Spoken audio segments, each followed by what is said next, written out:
Allora, in questa giornata un po' uggiosa che si alterna tra sole, nuvole, pioggerellina, abbiamo lavorato stamattina e adesso, dopo pranzo, Anche se è domenica, oggi abbiamo lavorato anche se è domenica.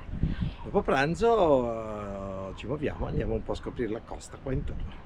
in bici, quindi si parte.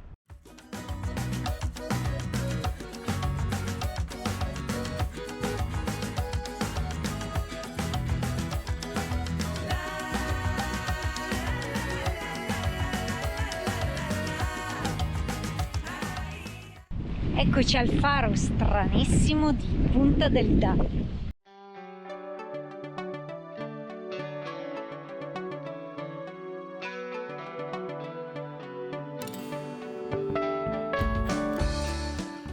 Qui a Tenerife amano fare i fari strani. Da noi in Italia lo famo strano, qui lo faro strano.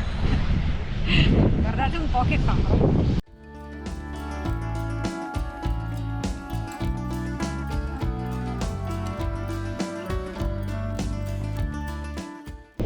Questo faro è stato costruito nel 1994, struttura super moderna, ha un'altezza di 50 metri ed è visibile dal mare fin a 15 miglia di distanza, quindi un bel punto importante per i naviganti come noi.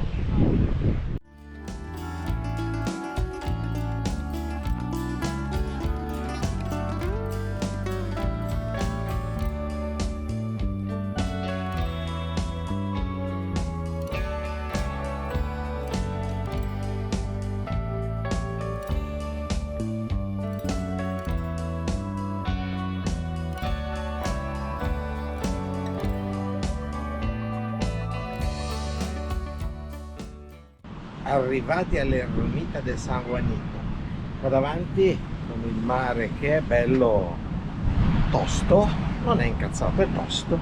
Qua davanti abbiamo delle belle spiagge e là in fondo tutta la zona nord della penisola di Anaga, che è selvaggissima. Adesso ve la facciamo vedere, guardate che spettacolo.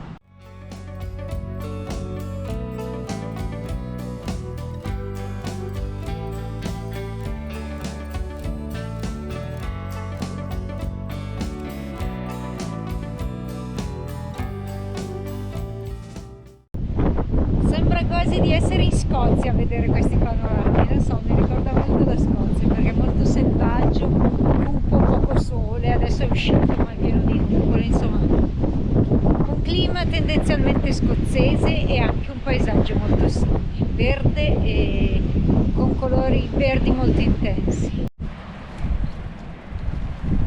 Ci siamo un po' incasinati. Tra fichi d'India e sentierini stretti vediamo se riusciamo a passare. Non è stato semplice, vero, fare quel pezzettino? Faticoso, parecchio faticoso spingere la bici. Siamo praticamente entrati da qua. Io che sono senza pantaloni, o meglio, ho i pantaloni corti, mi sono sgarbellato tutte le gambe. Sgarbellato, voce del verbo sgarbellare. La Bettina previdente invece si è messa ai panta. Prendiamo un po' di fiato, poi ripartiamo. Lasciamo le bici e proviamo a scendere a piedi al barranco perché dicono che non sia facile andarci in bici. Proviamo.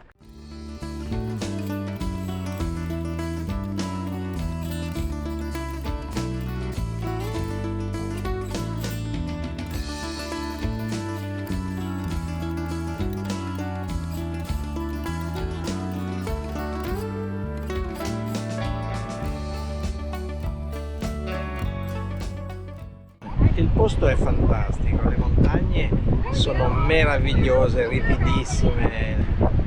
E che noi non siamo più tanto allenati. Facciamo un po' di fatica. Vabbè, ogni tanto imprevisti ci sono. È saltata la catena. È un po' che non la usiamo la bicicletta. È saltata. Mauro si è sporcato ben bene. Però ora sembra sistemata. E ripartiamo.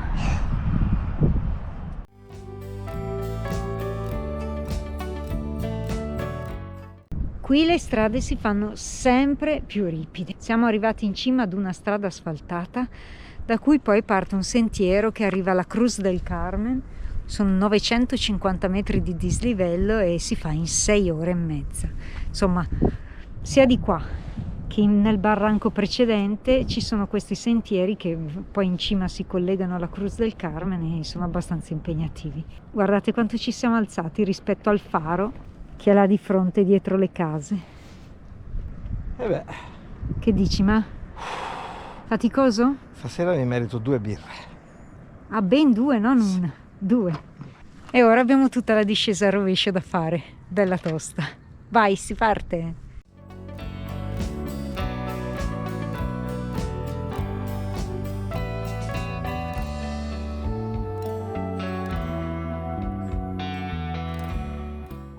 E qui c'è il Charco, una piscina naturale insomma, non troppo naturale, un po' costruita, ma dove si può fare il bagno.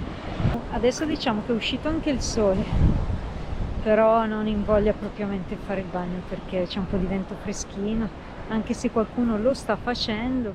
Allora, siamo ritornati a casa, al camper. Abbiamo fatto 8 km e 2, 8 km e 3 circa, in 1 ora e 35. Direte, è poco, sì è poco, però era tutto, come diciamo noi a Genova, briche e fossi, cioè tutto un po' scosceso, e l'ultimo pezzo che abbiamo fatto in asfalto, salita notevole, quindi siamo saliti fino a 260 metri, però in 300 metri di lunghezza, quindi saliva notevolmente. E abbiamo fatto anche parecchie soste. Abbiamo fatto anche parecchie soste, si è anche rotta la catena, quindi adesso cerco di aggiustare la bici, mi ci metto dietro, mi ci dedico una mezz'oretta in maniera tale che domani speriamo di avere le biciclette in ordine per poter proseguire, perché ci fermiamo qui, vediamo la novità, abbiamo deciso che ci fermiamo qui stasera e domani sera. Abbiamo bisogno di rilassarci. Quello che è successo in questi ultimi tempi a noi, anche da un punto di vista morale, ha fatto sì che abbiamo bisogno di un po' di riposo, anche perché tra meno di una settimana ci aspetta un'altra bella avventura, quindi ci stiamo preparando, seguiteci sempre, mi raccomando.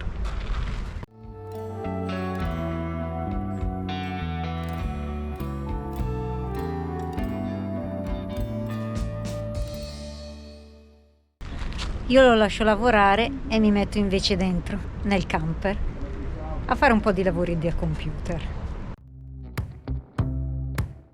Buongiorno! Finalmente ci svegliamo col sole e noi siamo già pronti per andare a farci un altro giro in bici.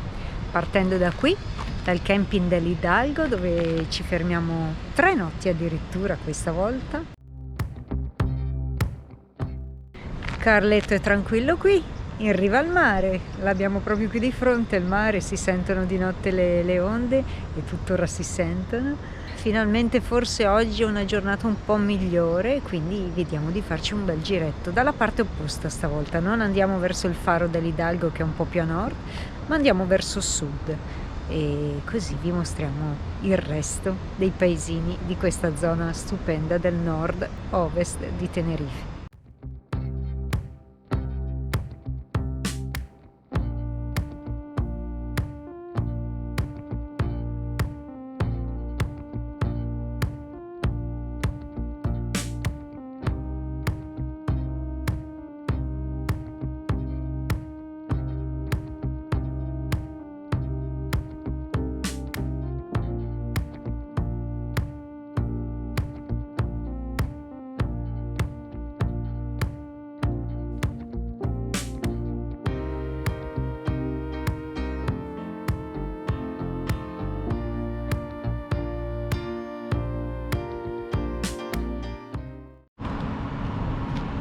Arriva anche Mauro.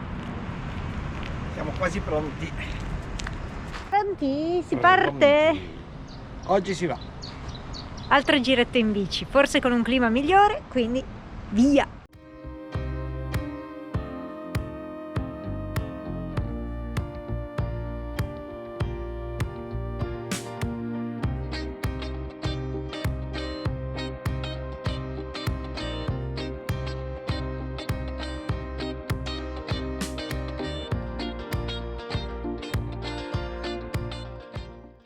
Quindi questo è Bajamar, che è il paese appena a sud di Punta del Hidalgo. Ora vi facciamo vedere anche le piscine naturali che ci sono più avanti. Turistico, e anche se hanno costruito dei palazzoni stile questo, che non sono il massimo della vita, però insomma ci vivono più i locali che i turisti. Comunque Residenza vista mare però, guardate che roba. È un casermone, ma è casermone vista mare. il problema è che con le mareggiate qui gli arrivano in casa. Eh sì, è già successo che qua circa un mese fa ci sono stati purtroppo anche dei morti a Puerto de la Cruz, perché la mareggiata ha avuto onde di 5-6 metri e qui un'onda di 5-6 metri arriva al primo piano. Eh sì.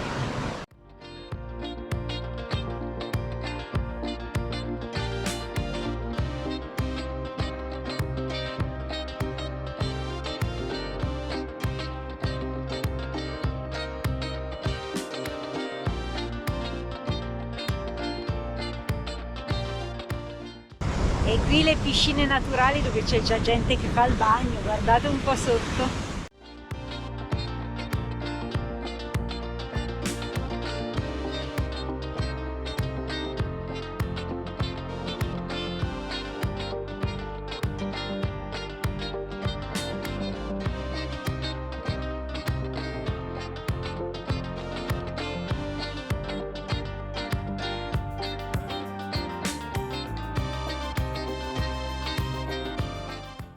Un bittone arrugginito, non so cosa servisse perché qua gli ormeggi non mi sembra che siano accessibili sia interno che esterno. Comunque sto bittone è bello grosso,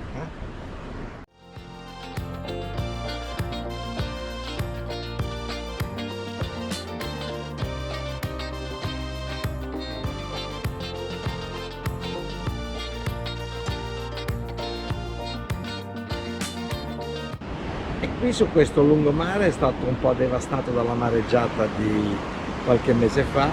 Si vedono proprio i sassi, i macigni portati su dal mare e anche i muretti un po' rotti, un po' devastati. Quindi deve aver fatto proprio un bel danno, quella mareggiata importantissima.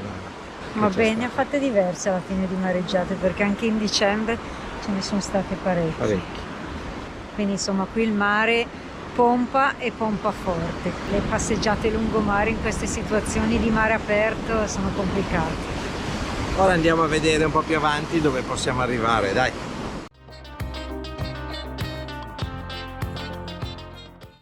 Qui addirittura la mareggiata ha spaccato la passeggiata. Guardate che roba,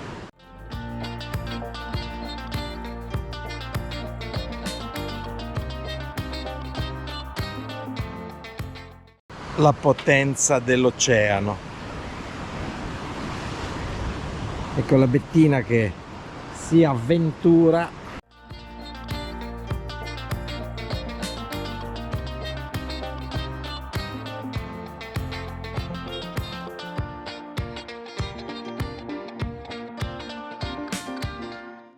Sta tornando indietro, quindi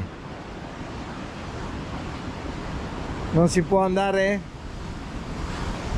Non si va oltre, il mare ha distrutto tutto e poi in realtà termina anche la passeggiata, perché poi è tutta scogliera verticale, non c'è spazio.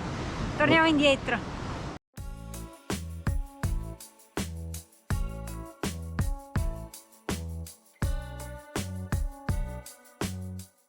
In questa zona per raggiungere il mare non è molto semplice, perché ci sono bananeti ovunque. Ora siamo entrati in un'area teoricamente chiusa, ma aveva il cancello aperto e guardate quanti banane e quanti bananeti.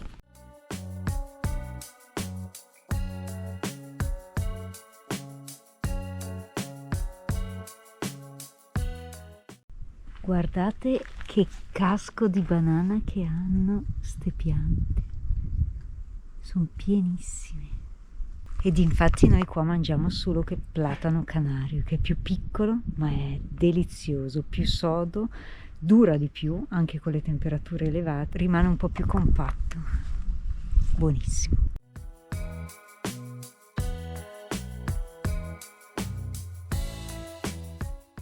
stavo notando che ogni pianta di queste banane canare fanno un unico casco, ma contandole più o meno a grandi linee, ogni casco presenta 12 linee di banana in verticale e su ogni linea ci sono circa 25 banane, per un totale circa di 300 banane ogni casco.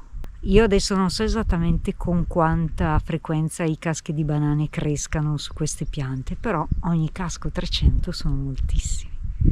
Sì che qui le banane sono più piccole di quelle che troviamo tendenzialmente da noi in Italia, però a mio parere sono molto più buone e saporite. Ho finalmente un bel pranzo, leggero, tranquillo in camper, dopo una bella biciclettata. Quanto? 22 km, quasi 2 ore, 1 ora e 50, e abbiamo fatto 2 volte il dislivello di 250 metri, quindi circa 500 metri di dislivello. Sì, non una cosa impressionante, insomma, però un bel giretto è stato oggi. E adesso dopo pranzo quindi andiamo a farci un bel bagnetto, perché la temperatura ora è stupenda, quindi ci dirigiamo alla piscina naturale di Punta del Hidalgo.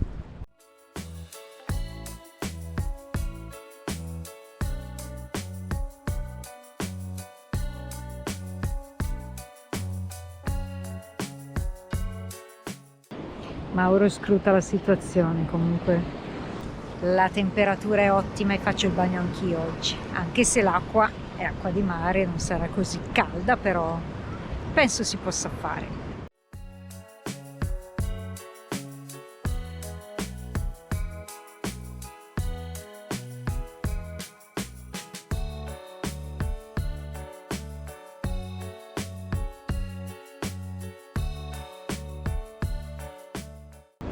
Allora, com'è l'acqua?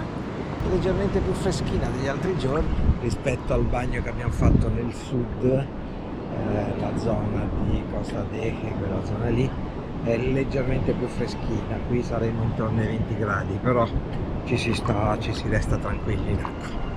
Questo ciarco è meraviglioso, è bellissimo, puoi farti anche delle nuotate ed è quasi come se fosse una piscina naturale, ma splendida.